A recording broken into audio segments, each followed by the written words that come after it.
Anda kembali menyaksikan Bukan Perempuan Biasa langsung dari Hotel Maxwan Jalan Taman Makam Pahlawan. Dan kita kembali ke Ibu Asma Arifin atau disapa Kak Emma ya, yang seorang pengusaha networking dan juga ibu rumah tangga. Yes. Nah, tadi saya sempat meleset, meleset. Saya bilang 1, ternyata 5 pemirsa anaknya. Kirain masih gadis. Oke, boleh tahu nggak anaknya tuh usianya berapa aja dan namanya siapa aja? Nah, yang pertama itu namanya Ahmad Fauzi, biasa dipanggil Oji. Itu saat ini lagi kuliah di UMI. Umurnya?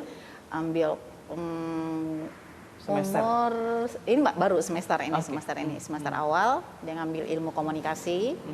Terus yang kedua itu anak saya perempuan.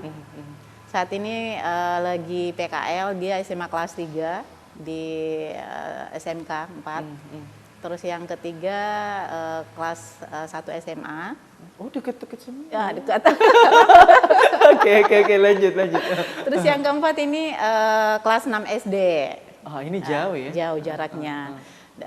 Dan yang bungsu itu insya Allah sudah bungsu ya, sudah nggak tambah lagi. Yang bungsu umur 5 tahun. 5 tahun itu masih di rumah terus. Lumayan juga ya dari kelas 6 SD dengan 5 tahun. Iya, ini yang cukup jauh ya dari betul. Yang anak ketiga ke anak kedua dengan anak ke satu ini jauh. Iya. Jauh. Yang anak keempat dan anak ketiga ini deket. Ya, seperti itu. Nah, memang gak rapat. Oke, bagaimana sih bentuk dukungan keluarga terhadap karir Kak Emma sekarang? Mereka mendukung atau gimana nggak sih? Iya. Seperti kita ketahui, biasanya kalau kita bicara masalah network, gitu kan, mereka kan agak susah-susah gampang. Tapi alhamdulillah, kalau keluarga saya sih tidak pernah tidak mendukung apapun yang saya lakukan itu, selama itu halal, mereka selalu mendukung, alhamdulillah. Iya, walaupun terkadang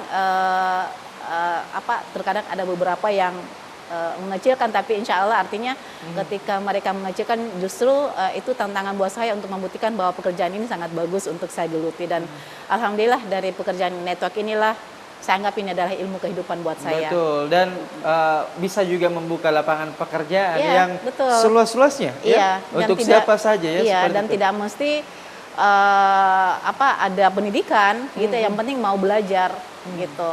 Artinya kita bisa membuka lapangan pekerjaan, alhamdulillah dari sini kita bisa membuka lapangan pekerjaan dan tidak menuntut harus ada pendidikan sekian, harus pintar atau apa. Yang penting di sini adalah orangnya mau belajar saja. Dan intinya tidak membeda-bedakan ya, suku, agama, ras, tidak ada. Kita terima usia, semua. Ya, latar belakang pendidikan. Ya. Itulah yang membuat saya di bisnis networking itu alhamdulillah, maksudnya saya anggap ini adalah ilmu kehidupan buat saya.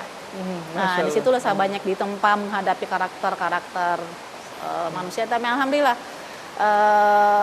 sampai saat ini keluarga sangat mendukung. Alhamdulillah. Ya. Apalagi juga memang artinya di kerjaan sekarang ini mungkin bisa istilahnya mengatur waktu sesuai dengan kebutuhan ya. Artinya semua gue gitu ya, yang nggak ngantor ya, yang nggak ngantor kemudian memiliki jam kerja yang tetap atau yang paten. Kalau ini bisa diatur sedemikian rupa ya Kak Emma ya. Betul, sangat betul. Nah, kenapa tempo hari saya memutuskan untuk resign dari kantor? Karena pertama memang saya sudah terbentur dengan waktu. Saya sudah mempunyai anak. Tapi saya tidak bisa melihat tumbuh kembang anak saya karena saya harus masuk pagi, kadang pulang malam. Nah itu, di saat saya mempunyai 2 anak, saya sudah berpikir, aduh kalau saya seperti ini kapan saya bisa melihat tumbuh kembang anak saya kan?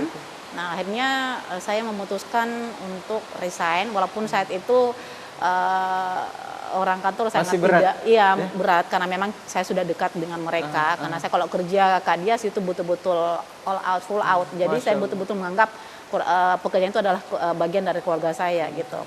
Sangat berat, tapi saya harus memutuskan karena ini kepentingan untuk anak saya dan untuk keluarga saya, dan akhirnya saya memutuskan untuk network karena dari situ saya bisa mengatur penghasilan saya berapa, waktu saya untuk anak saya berapa gitu. Jadi saya betul-betul diajarkan bagaimana bisa memanage waktu. Walaupun sekarang sih masih belajar juga, masih kadang ini ya, tapi alhamdulillah seperti itu Kak Dias. Masya Allah. Nah sebelum ke terjun di bidang perusahaan distribusi dan network juga. Tadi sempat membahas mengenai kerjaan yang ngantor.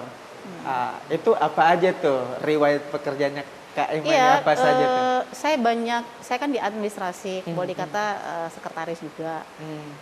Saya banyak saat itu saya di apa sih namanya, kalau rotan apa ya, industri ya rotan kayu itu banyak. Jadi saya banyak mengurus kehutanan gitu. Itu Jadi baru saya tahu tuh. iya, jadi saya banyak dulu saya banyak di belakang meja Kak Dias. Iya, untuk Sekarang tampil banyak di depan untuk layar. tampil seperti ini. Dulu saya orangnya sangat pemalu, makanya saya bilang network itu adalah tempat saya belajar untuk berbicara, untuk tampil depan umum gitu kan. Jadi dulu itu saya orangnya sangat pemalu Kak Dias, hanya di belakang meja. Ngomong saya itu nggak sangat pemalu karena memang saya kerjanya sehari-hari Dulu tuh hanya introvert, sekarang extrovert. betul. Iya. Dan memang setelah dicek apa sih, memang seorangnya extrovert gitu. Tapi terpendam ya? Iya, makanya saya bilang itu memang bisa diasah sebenarnya. Itu tergantung dari kemauan saja. Oke. Jadi alhamdulillah memang saya banyak belajar di network. Dulunya saya orang pemalu, kantoran hanya taunya komputer, hanya taunya kertas, ketemu dengan ini. Tapi alhamdulillah dengan bisnis network saya banyak di tempat, di situ saya banyak belajar. Oke. Saya tarik lagi ke belakang nih. Banyak sekali ditarik ini, Saya Kak tarik ke belakang karena selalu maju pemirsa ya, selalu maju ya. Maksudnya adalah riwayat pekerjaannya Kak Emma selain seorang sekretaris, sebelumnya apa dan setelahnya apa Itu aja. sebelum ke network, dan boleh tahu nggak itu perusahaan apa, sebagai apa, dan tahun berapa? Iya, yang jelas saat ini itu setelah dari hotel, saya tahun, kalau nggak salah tahun 99 kayak 2000 itu saya di kantoran tadi. Nah, itu sebagai sekretaris dan memang itu mengurus masalah surat-surat semua yang kehutanan. Saya kan memang kebetulan yang saya ke tempat itu adalah industri untuk kayu rotan.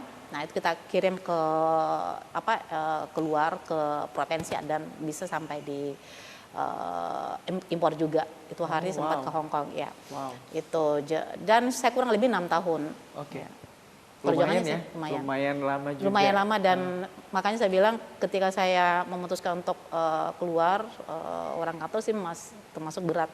Karena memang saya lumayan lama. Jadi dari anak pesantren, kemudian jadi anak Hotel, kemudian jadi sekretaris di sebuah perusahaan ya di rotan gitu ya, kemudian jadi pengusaha ya, dan sekarang juga tercatat sebagai salah seorang mahasiswa Kahfi Motivator School Bangku Public Speaking yang bergerak di bidang pengembangan sumber daya manusia. Betul, Ya, seperti itu. Oke, menarik, kita akan bahas ini. Kita akan jeda iklan, usai jeda berikut ini tetaplah bersama kami on Net TV Sulsel. Stay tune.